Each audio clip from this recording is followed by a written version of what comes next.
by doing a very short lecture, mini lecture, on particularly on this book, you know, the 3 chapters that were assigned for to discuss in this book. And we have already talked about this in class, but I figured I would try to map out those 3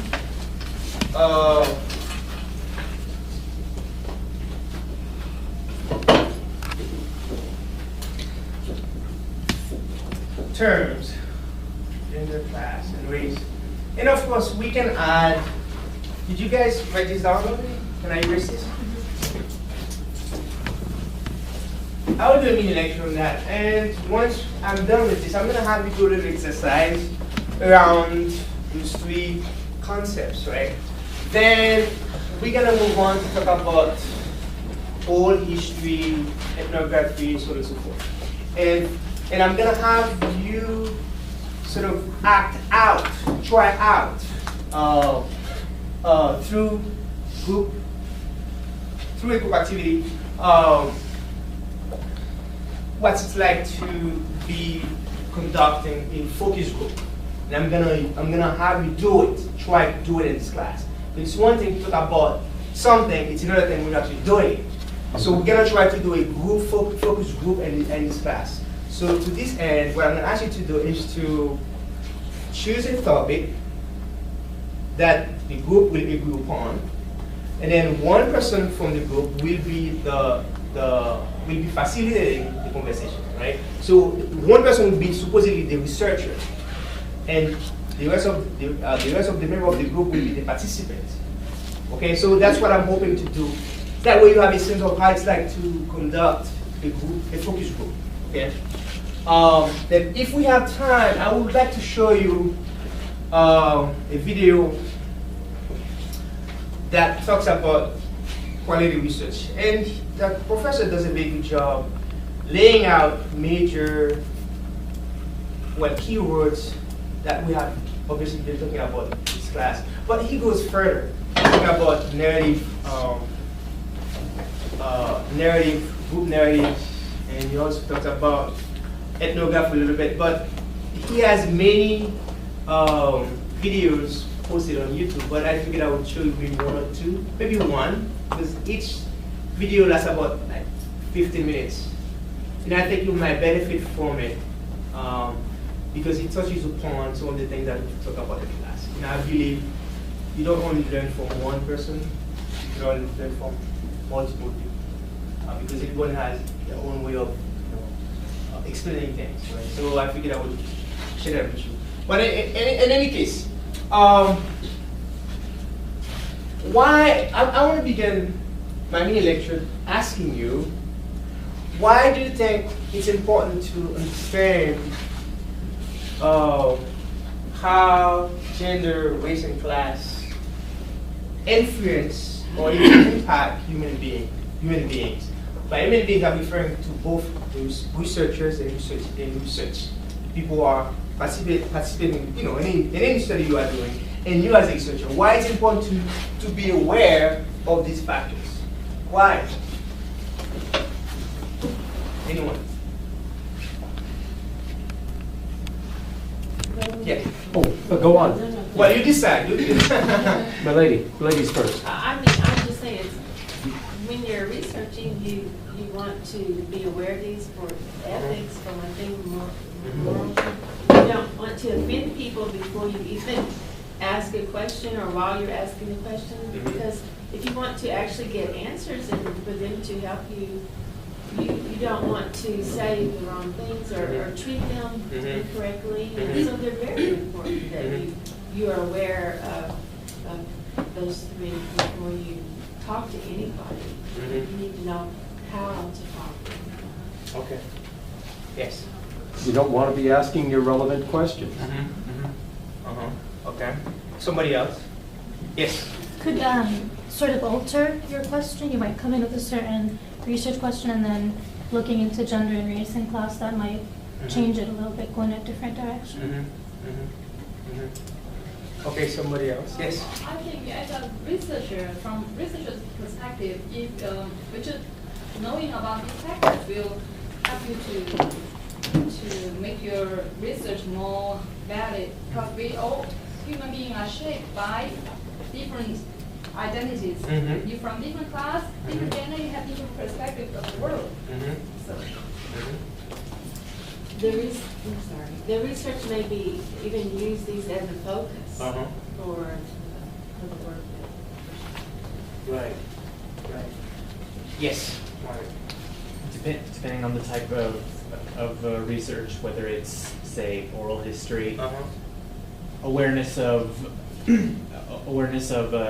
cultural identity Mhm. helps build the relationship with the narrator.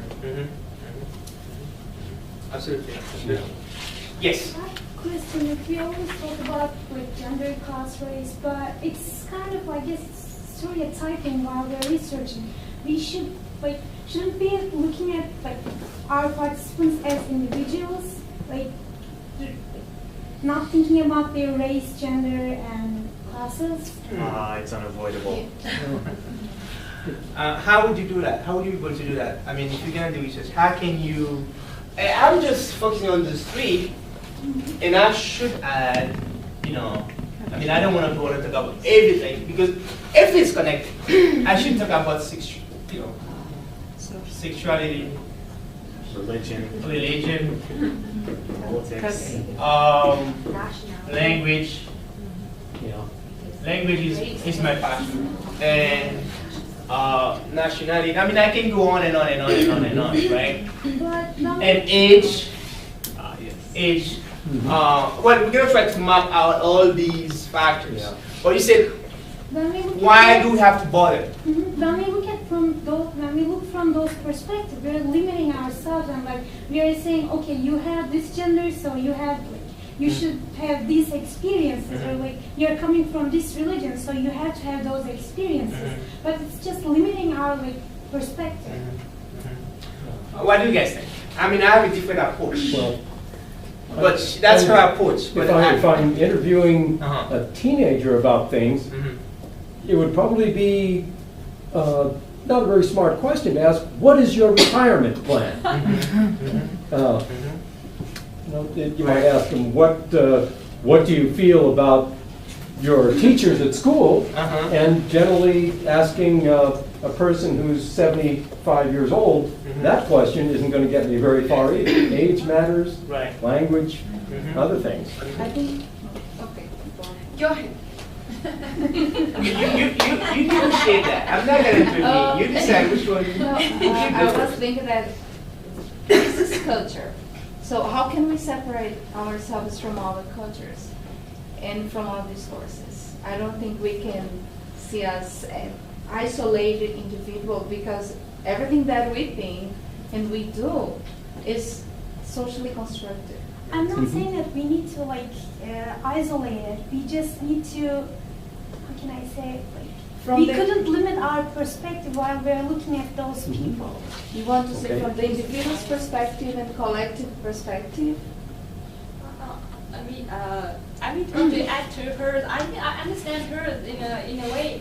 She's kind of saying that even though we're from different ethnicities, and we human being as a whole, we share the same emotional and the same kind of caring for other people, this kind of thing. But I think she's Right. also saying don't make assumptions about people because Okay. of their race or gender Yeah. or Yeah. ethnicity, that we need to explore them That's as very individuals. Even great. we are coming Yeah, from the well- same race, religion, we have our own experiences. It's not the same for everybody. Right. But I don't think we are arguing that everybody has the same experiences. I don't think anybody has said that. Does anyone have said that? I don't think so. We're not saying that, because you are a woman, you must have this. The two of you are women, right? Doesn't mean you have the same experience. I don't think we're arguing that. I know that's the argument we're trying to make here. What we're trying to make, at least as far as I'm concerned, if I may, is that all these factors intertwine, they intersect. Okay? For example, let's take a woman. Okay, a woman. and I can even go beyond gender, looking at the woman from a holistic standpoint, right? So you are, as a woman, you will face sexism regardless of your class position in society. You will face sexism. There's no question about it. Now, if I, as a researcher, I shouldn't be looking at you because I'm not talking to you. Because you caught my attention with your comment. If I, as a researcher, I'm gonna do a study with women, okay, I cannot just focus on the gender piece, because the woman that I'll be working with might belong to, upper class or middle class, okay, or lower class. And class matters. It matters. Class matters in the sense that if you are the upper class woman, the way you would experience sexism may not be the same way as a poor working class woman, because you have the class privilege. Does that make sense? Likewise, now if you're talking about a woman who just happens to be bisexual or a lesbian, right? That woman would have 3 forms of oppression to battle against. She would have to face sexism, right? And if the woman happened to be a poor working class lesbian woman, she would have to face classism and homophobia. So if you're going to do research with women who fit in these categories, how can you pretend that you do not, how can you pretend that you don't really, how can you not take into account these factors? How can you not? Because these factors which shape that woman's identities. I said identity because we talk about multiple identities. You see? Now, if you are dealing with an immigrant woman, I'm going to try to complicate matter even more. If you are dealing with an immigrant woman whose English is not her first language, then, and if that immigrant woman is a woman of color who happens to be lower class, right? She will have not only sexism, racism to deal with, but also classism and homophobia. You see, this is why it's very important to take into account all factors that may have shape someone's identity, your participant's identity. You see? So there's a tendency in the media, particularly, to focus on one form of oppression and leave others out. Even though research shows all forms of oppression intersect. You see? Let me use Obama as an example, because he's the hottest guy, right now, right? You have Obama's children, okay? They are highly privileged. Highly privileged. The parents went to Princeton and Harvard. They are highly privileged. Now, there's one thing that I don't have to worry much about is classism. And depending on where they are, because there are different layers when it comes to classism, racism, and sexism. There are different layers.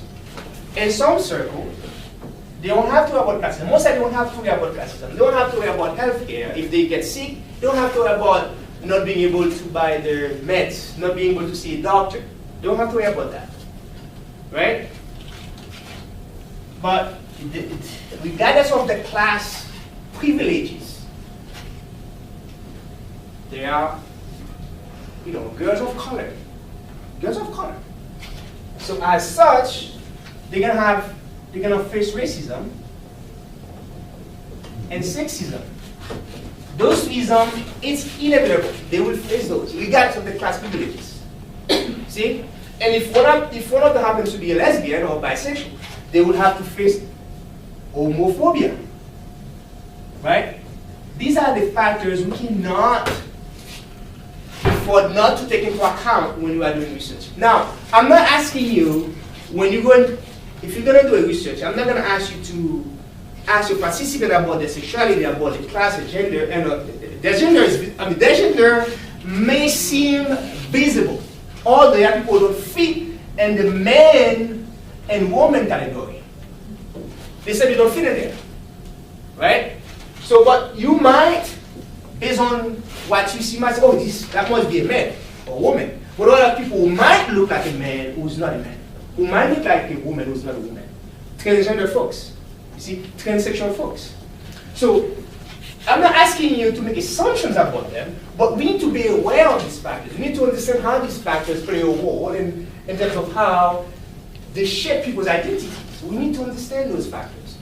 You don't have to be an expert, but you need to have the awareness.